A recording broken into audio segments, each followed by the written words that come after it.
autogenic training, very complicated. If you love yoga, you might like it because it's got lots of exercises that are very demanding exercises. It works, but it's also very long and lengthy.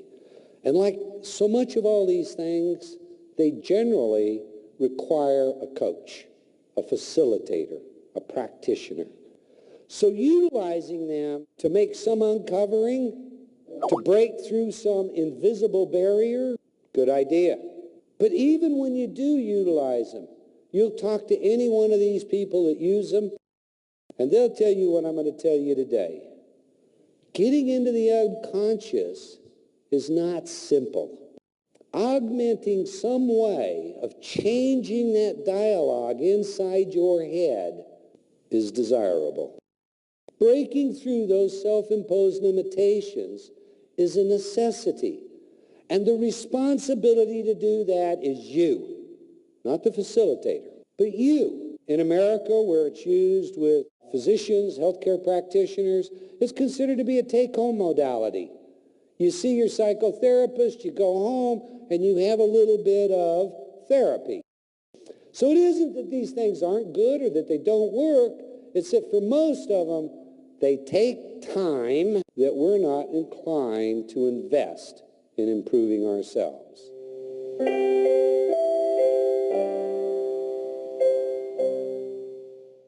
Well, there's another problem that accompanies this, and that has to do with inclined to invest in improving ourselves. Our motivation. We say to ourselves, I want this. This is for me. I'm going to do this. So there's a great speaker coming to town. He's known to be, he, she, a great motivational person.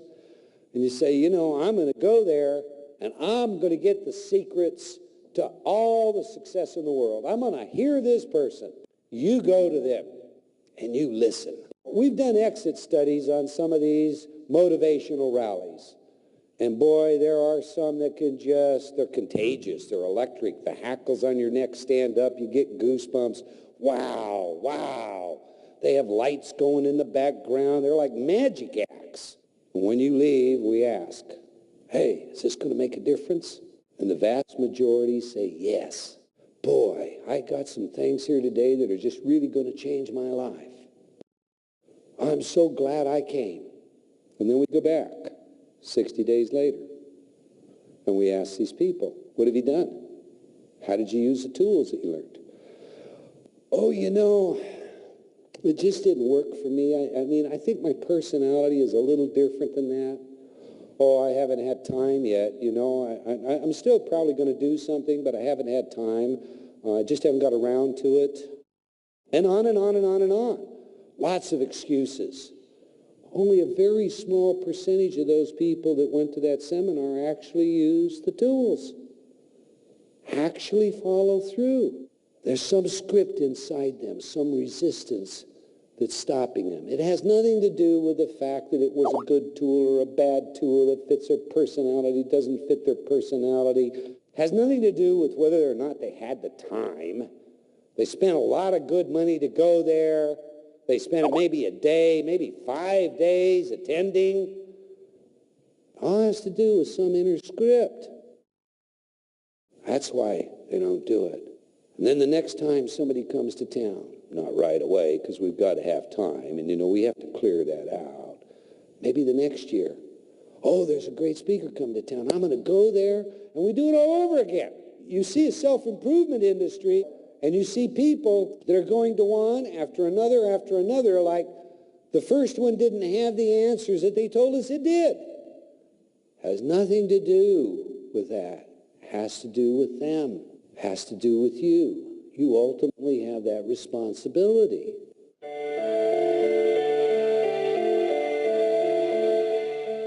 There's first denial. Everybody knows what denial is. No, I didn't do that. Wasn't me. Only we get denial in the unconscious as well. We get denial that refuses to acknowledge certain behaviors, that even rationalizes those behaviors. We have fantasy formation.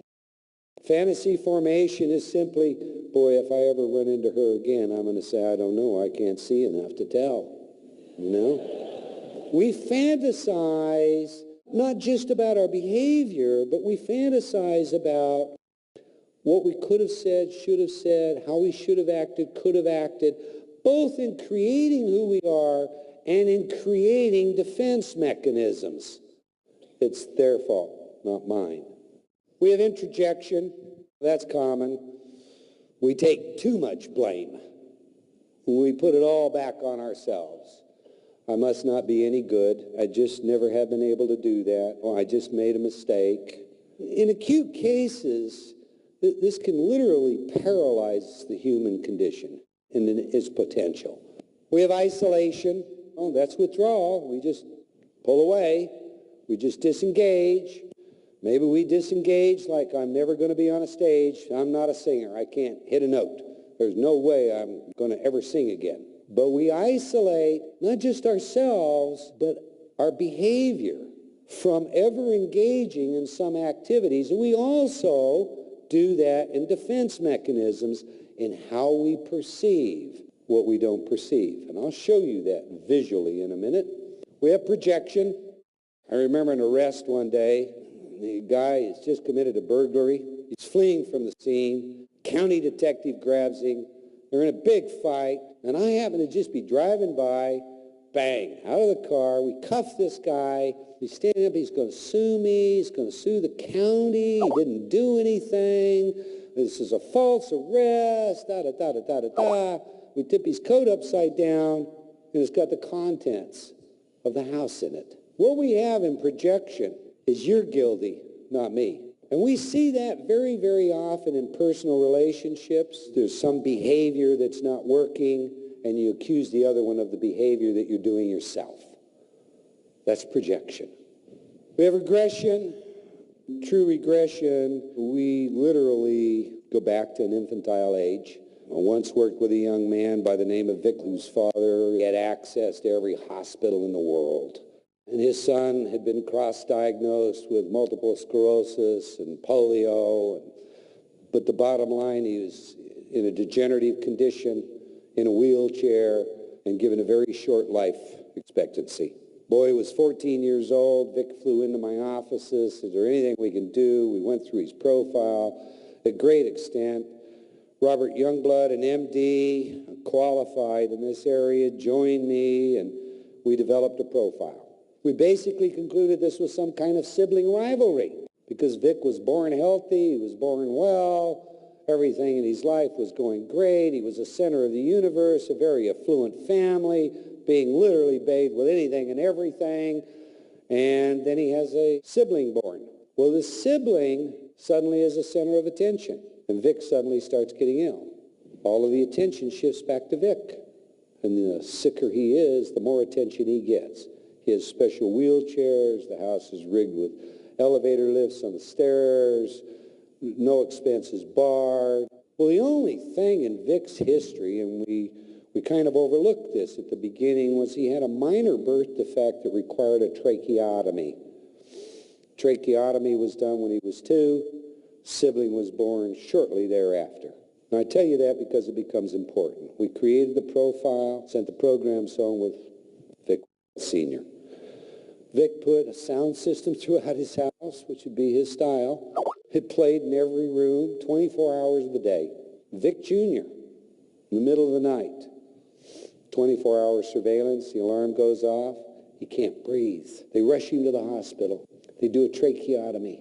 He recovers from the trach and the wheelchair. I have a picture of this boy, 16 years of age, 2 years later. There's no degeneration. He's standing proudly holding his driver's license up, sending me a letter with his photograph standing next to his new vehicle. 16, chasing girls, having fun, doing what 16-year-olds do. Regression. 20/20 hindsight, what did he do to cause a tracheotomy at 14? Turned his oxygen up. That's what caused the choking. That's what led to leading him to the hospital. Did he consciously do that? I don't know. Is there a correspondence between he's in optimal health at 2 years of age the tracheotomy, and returning to optimal health following a tracheotomy? I suggest there probably is. But that's an example of regression. Repression, hey, I just hide it from myself. I told you about my repressed experience. And sublimation. If Freud were correct, as a young man, I had fantasies, sexual fantasies about my mother. Don't think I did. Wouldn't admit to it if I did. But if Freud were correct, every young man does. We sublimate that drive by putting it out towards someone else. If we're healthy, it's some significant other, our wife or whatnot. Not or whatnot, better be your wife, guys.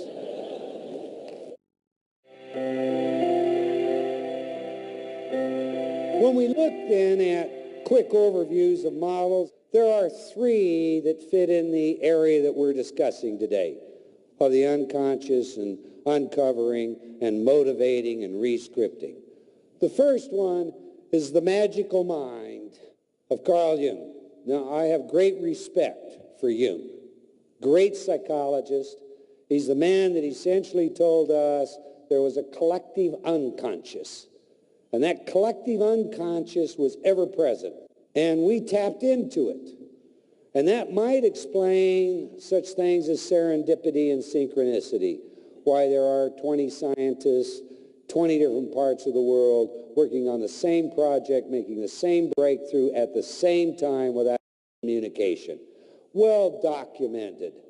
But Jung and the interpreters of Jung have made this kind of a magical unconscious.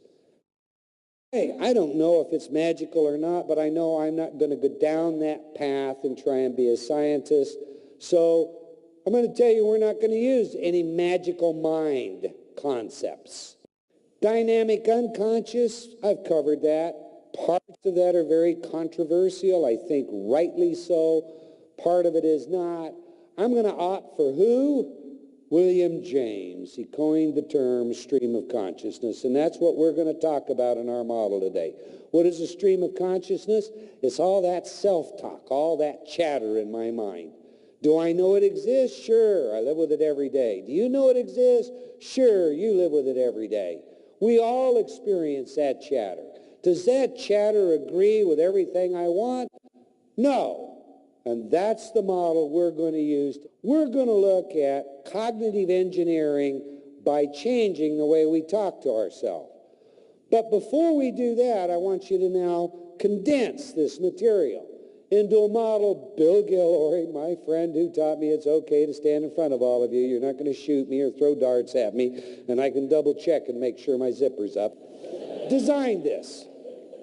If we look at our expectation again, reality is what we believe to be true. Is that right or wrong? Somebody tells you that this reality is not real, it's an illusion. Can you really believe that? I mean, I believe it academically, but I'm kind of the philosopher John Locke was. René Descartes argued, I doubt that I am, therefore I am. Well, if his appendix was ruptured, he wouldn't doubt that he existed. You know, when you're in pain, you don't doubt that you exist.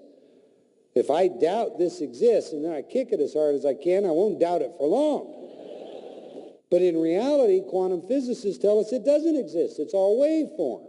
Reality is what I believe to be true. What we believe to be true is therefore what we perceive. I don't know how many of you have seen the flick, it's called What the Bleep, but it's full of renowned scientists.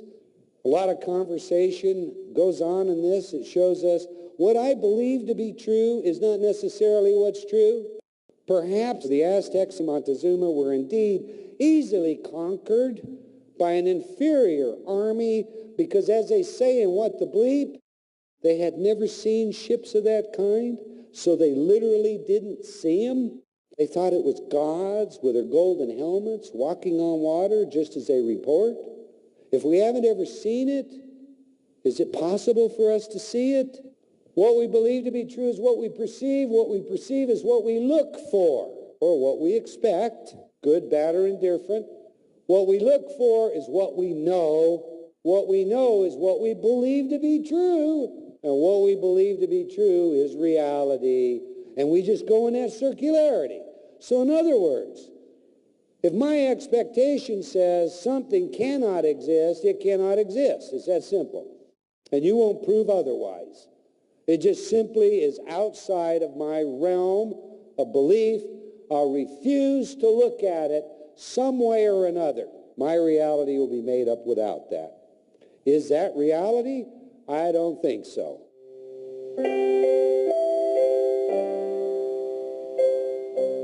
When you look at a model of the mind, we have an unconscious.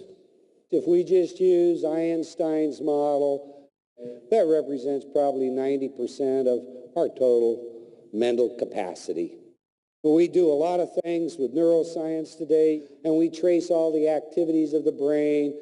We can say, look, if you're an adult and you're trying to learn a second language, you're going to develop a new area that is adjacent to your language center to process that. It's going to be more difficult than if you're a child. We can tell you lots of things about the tickings of the brain and how it relates to what we call perception. But remember white crows? We really can't build a good model. We have savants, a famous savant, who can read 2 books at the same time. Has no corpus callosum. Not only can he read one with the right eye and one with the left eye at the same time, he remembers every word he read. And of some 3,500 books, he can recite every one of them word for word. We have a twin savants, 2 of them, that have the ability to do prime numbers. They do it for fun, as fast as a computer. Now, I'm not talking about prime numbers like 1, 3, 5. We're talking about prime numbers that are 30, 40 integers long. How is that possible? We don't have an explanation for those things. With all of our mapping, with all of our understanding, we're still at a loss for the power of the mind. We're still at a loss for being able to explain these various white crows or anomalies of consciousness. Well, what we're going to do with our model is we're just going to make it really simple. Okay, 90% of the total brain capacity is unconscious. That leaves 10%, which is the popular, this is what I use. And in that popular, this is what I use, it would appear that about 3%, if you go along with the statistics that are generated by lots of people, and I qualify that because I have trouble with those statistics. I mean, when we don't know how deep something is or how high something is, how can you get into percentages of anything? But I'll go along with them for the sake of our model. 3% is our consciousness, what we're aware of right now. And 7% is what we call preconscious. Now, what's preconscious? Well, you know, I remember the lyrics to the song Vaya con Dios, but I don't always have them right there. If I start to think about it, let's see, how did that go? Then I remember it. Our preconscious holds a lot of information that is accessible to us, but that we don't run around every minute of the day holding in consciousness. Our preconscious also communicates somehow with our unconscious and somatic information processing. What's somatic information processing? It's what's going on in my body right now, your body right now, and every day and every minute that we're alive. And I'm typically not aware of it. But if suddenly my heartbeat goes boom, boom, boom, boom, boom, I become aware. That's the somatic information. Somehow the unconscious can communicate that, get our attention through the preconscious, and it comes into consciousness. All right, so in this model, most of who we are and what we know, we just simply don't understand. It's hidden, if you will, in the subliminal part of the mind.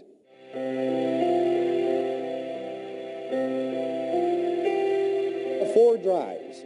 I'll never forget, I had a professor, a very famous professor, who said to me, you know, you can always remember it if you think of it as there are the 4 F's. Now, this is for English speakers, and please, I don't want to offend anybody, and you might have to fill it in some. If you don't get it, that's okay. Drives are fundamental aspects of the human creature that we all seek. It's a species-oriented mechanism as well as an individual-oriented mechanism. The first drive is fight. The second drive is flight. Fight, flight, we all know that. The next drive is feeding. We have to feed, don't we? We have to eat. And the last drive in any mixed audience, unless you're talking to cops, is breeding, propagation of the species. He called it his 4F seminar. We all got it. You never forgot it. Today we have a fifth drive. That fifth drive in the Western world seems to be more. I want more. I want more. Yesterday I was having a conversation here as they were preparing everything, and I happened to talk about this fifth drive, and the fellow that I was talking to says, well, you know, we don't have so much of that. Well, that isn't something that goes on in Malaysia. But wow. And this morning I picked up today's newspaper, your newspaper, not mine. And what do I find on page 3? Visit Singapore for stress relief. Shop your stress relief away. But really, they got the same problem we've got. I want more. We've turned everybody into consumers. Consumption is therapy. You know, if I'm depressed, if I'm stressed, I'll go shopping. And this picture, I guarantee you get today's paper, there's this very beautiful woman, and she must have 10, 12 pairs of shoes out in front of her. And she's just deciding which one she wants in the convenience of this Shangri-La. So maybe you don't have that drive, but in the Western world, we see it everywhere. I want more. What do you want more of?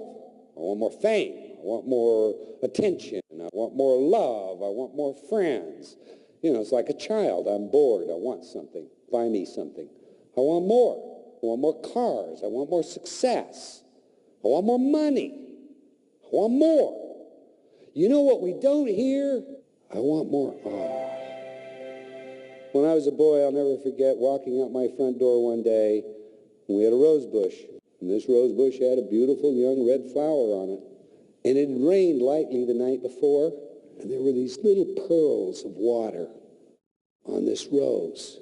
And the sun was just hitting it perfectly, so that every one of them lit a rainbow of colors that was falling on the back of my house, right behind it. I looked at that and beheld it in awe. Wow, what beauty. And remember that to this day, because the first sense I probably had of awe was the glorious beauty in that rose. That rose to me smelled sweeter than any rose I've ever smelled in my life, and I'm sure it had nothing to do with the scent of the rose itself. It was the awe of that moment. I don't hear anybody say, I want more awe.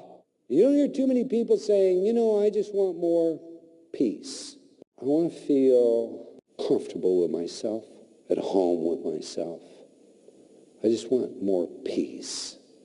Now, this fifth drive seems to be outward, like so much of everything that we look for in our lives. We have a metaphor. It's a story of the creation.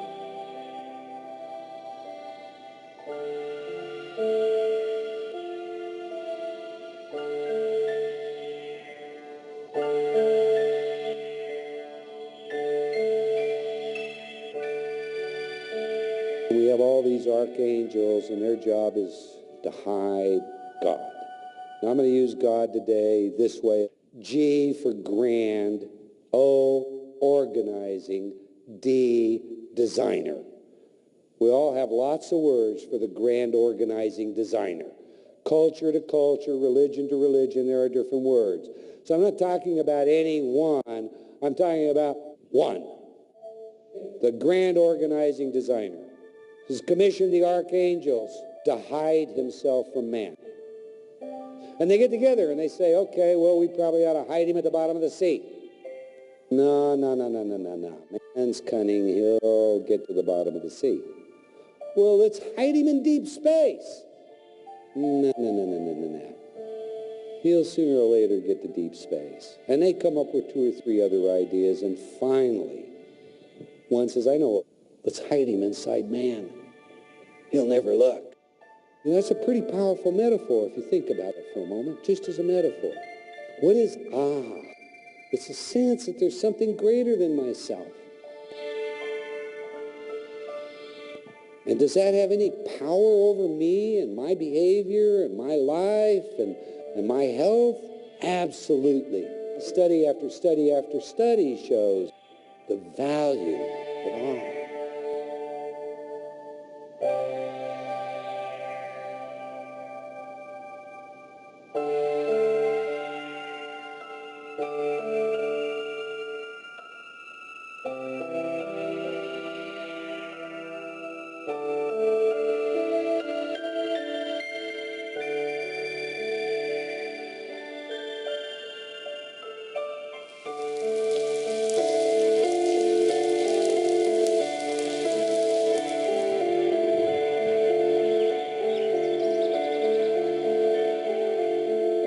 This fifth force in our Western world is simply more. I want more toys, I want more money, I want more success, etc.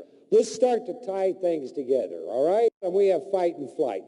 Anxiety and depression in modern man is fight and flight. You know, if I'm going to fight, I'm ready. And what is anxiety? It's a heightened state of arousal where my system is filled with adrenaline and other neurochemicals. All of a sudden, my stomach doesn't work because it's not important. Everything's gone out to the exterior. I am ready to fight. And what is depression in its deepest sense? Absolute withdrawal, total flight, indeed, even suicidal flight in chronic depression. We've discovered a system of beliefs. I call them subliminal beliefs because, hey, look, that just fits. You call them subconscious beliefs. We have a whole structure of beliefs inside our subconscious. And if we were to put those on a hedonic calculus, and I'm using that after hedons of pleasure and hedons of pain from the Greek philosophers, we